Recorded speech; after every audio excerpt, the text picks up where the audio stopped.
Those of you who are regular listeners will know that I'm pretty obsessed with how to say no and what will help us say no when everything in us is screaming out, don't disappoint people.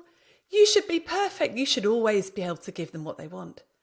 And recently I've been struggling with a pretty big decision, which I knew would really disappoint somebody. And I hate feeling like I've let somebody down or I've upset somebody. And I was just thinking about how I could change some of my mindset to actually make it a little bit easier. And I looked at a list of topics that I have on my phone. So as I'm driving along, listening to various podcasts or reading articles and things, I keep a list of stuff that's jumping out at me, which I would love to do a podcast episode on. In fact, I've got several hundred of these little notes to myself, so I don't ever run out of ideas. Anyway, one of the notes to myself I had written a few months ago. In fact, it was probably about 6 months ago. And I had written down a quote I had heard from a podcast. Now, I think it was We Can Do Hard Things by Glennon Doyle, but I can't guarantee that that's where it came from. But someone had said on the podcast that if there is a choice between disappointing somebody else and disappointing yourself, then you should disappoint somebody else 100% of the time. Now, on first listen, that sounds to me incredibly selfish. It sounds like if we lived our lives by that principle, we would be a horrible, horrible human being. But it got me thinking about what the consequences are of not living our lives through that principle. And actually, is it really selfish to make sure we never disappoint ourselves? And I started to think about what does disappointing myself look like? And I started to write down all the ways in which I can disappoint myself. Firstly, forgetting to send back that package one of my children ordered from ASOS. So I've gone over the time, I've now lost the refund that I could have got, and we've got this pair of jeans sitting around and there's a pair of leggings sitting around that we just don't need and nobody else wants. Failing to cancel the milk delivery, failing to use up all the food in my fridge before it goes off, all these things because I don't have time, I'm busy running around, I just forget to do, there's a financial cost. Now that's pretty trivial. But what about when I fail to spend time looking after my own health? When I fail to spend time buying decent food and being able to cook nutritious things that I know my body needs. And I end up just eating junk when I'm out and about, or buying rubbish and bringing it home, or snacking on Colin the caterpillar on long journeys. All these sorts of things I disappoint myself in, mainly because I haven't put aside the time to plan to do them. What about scheduling myself so tightly that I don't have any breathing space, that I end up at the end of the day with nothing left to give anybody else? And who bears the brunt of that?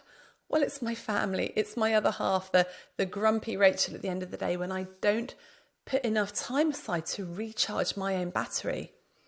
I disappointed myself, but now it's starting to affect other people.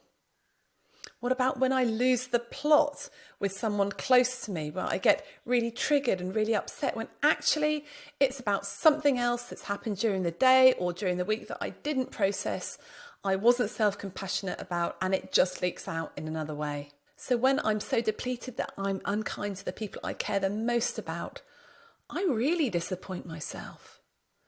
Another way is worrying so much about what somebody thinks that I'm not clear with them about a no, and I may string them along and say, yeah, that would be nice. And then they're expecting something from me that I can't give. I disappoint myself when I do that. But then I end up disappointing that person even more. What about not going on that course I'd like to do, or not booking that retreat I would really love to do because I could be working harder, or I could be doing other stuff, or I could be spending time with relatives who really need me? I will become depleted again. I will lose out in the long run. And finally, what about not taking those opportunities that might be quite fun or might be scary because I don't quite know how they're going to turn out, but actually this road less travelled with all these things I could do, but because I'm too scared and the future is too uncertain, I just let them go. And the episode around regrets of the dying with Georgina Skull, that had such an impact on me because the things people regretted were things that they didn't do. They had disappointed themselves because they were worried about disappointing other people, because the people they worked with at the time thought it was a bad idea or wanted them to do other things, or maybe relatives said, no, that's not the right way to do things, and you're so worried about pleasing people that you just give in. So if I keep disappointing myself, the net effect is I end up disappointing other people almost 100% of the time.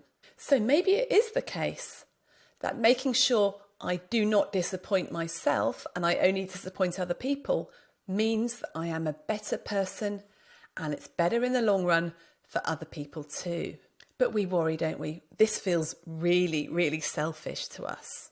And what if we all lived our lives by that moral that we must never disappoint ourselves, but we can disappoint other people? Surely we'll turn into a bunch of psychopaths and a bunch of really awful, awful people. But I guess there are some people who would abuse this. We do know people who are totally Teflon, nothing sticks to them.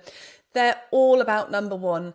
They're all about themselves. And they apparently go through life with ease because nothing is sticking to them. They always put themselves first. Now, I'm not talking to these people. I'm talking to you guys, the doctors, the lawyers, the teachers, the healthcare workers, people who are constantly putting other people first and often disappointing themselves in the process. I'm talking to the mothers and the fathers and the partners who feel such a burden of responsibility, not just for their patients and their clients, but for their families, that they spend the whole day disappointing themselves at work and then come home and disappoint themselves for the rest of the evening. Because I'm asking you, what are the consequences long term of always doing that? Of always putting your needs last and feeling really disappointed?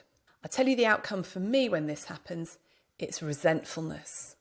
And when I am resentful, I can tell you I am not a very nice person. And as much as I think I'm hiding it, the resentment just leaks out around the edges and either comes out as sort of passive aggressive comments or revenge bedtime procrastination when I've done stuff for everybody else all day and I just stay up really late because I think I need to watch those 3 episodes on Netflix because it's the only time I get to myself.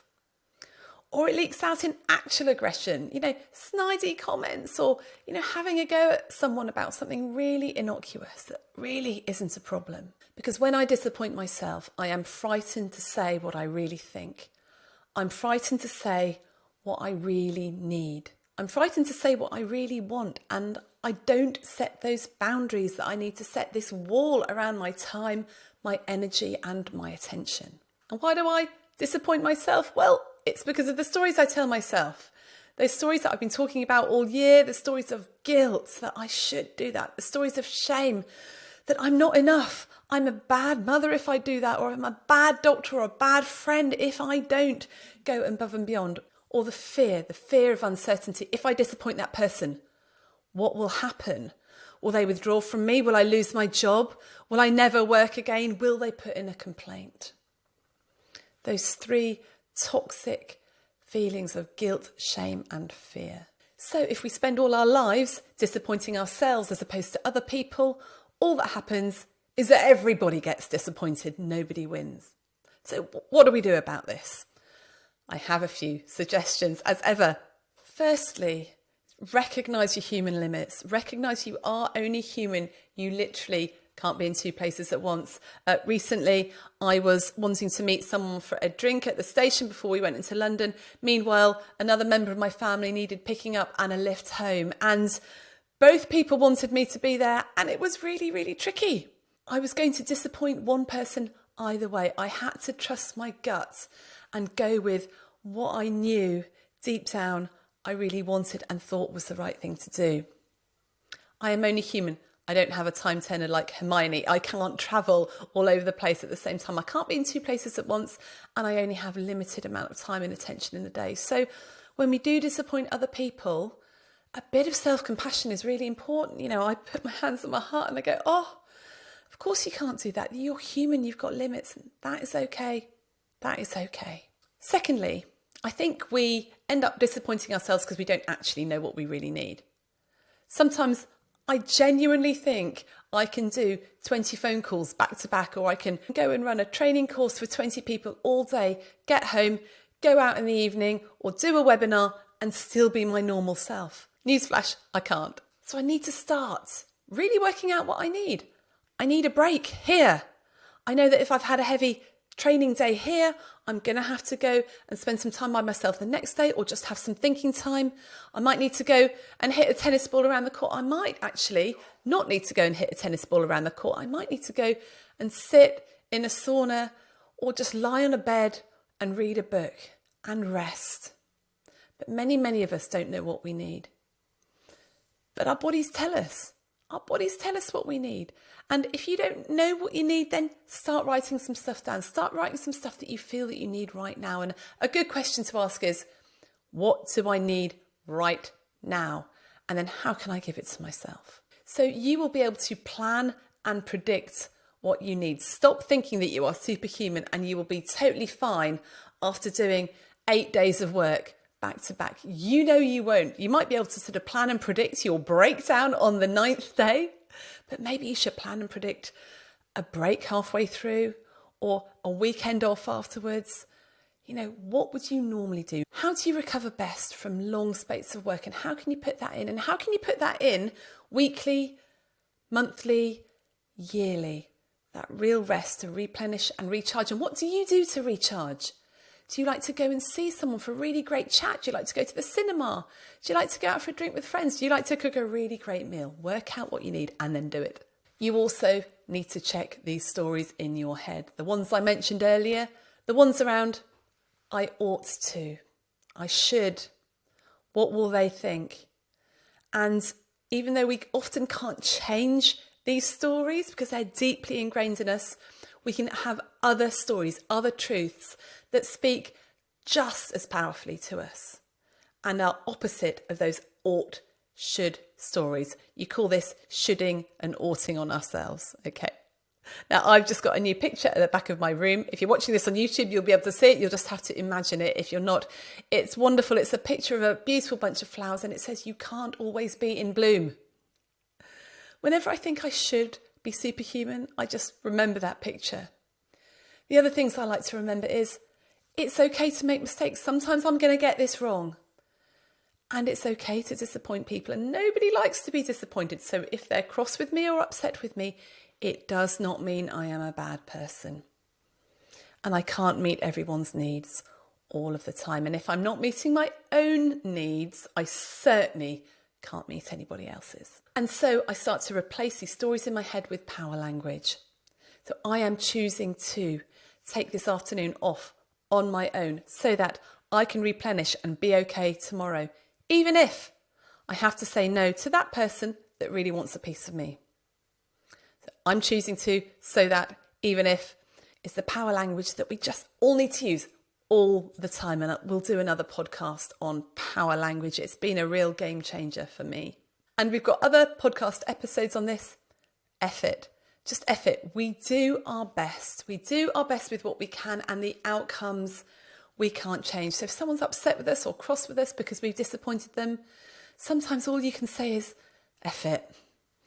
I can't be superhuman. And I love the release that I get from just saying that. And maybe I am a little bit too sweary in my head, but there's something about that connection between the left brain and the right brain, because the swearing bit is in your right brain. And F it just lets us let go of the outcomes. You know what?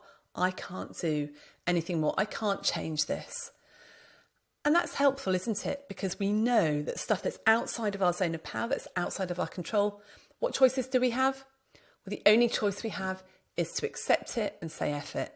It really is. So we need to learn to disappoint others instead of disappointing ourselves, because it's only by choosing to meet our needs, which might mean disappointing other people, that we can choose to meet the needs of our friends, our families, the people that need us both. It is not selfish. It's vitally important. So if you're struggling to say no and to choose you, then download our Say No Toolkit. The link is in the show notes. And if this episode was useful, then do email it to a friend and say, I think you need to have a listen to this. You know, those people, those overgivers, the people that are constantly knackered because they're just doing so much for other people. And just maybe gentle nudge, be a bit more selfish. So go well, choose yourself, and I'll see you in the next episode.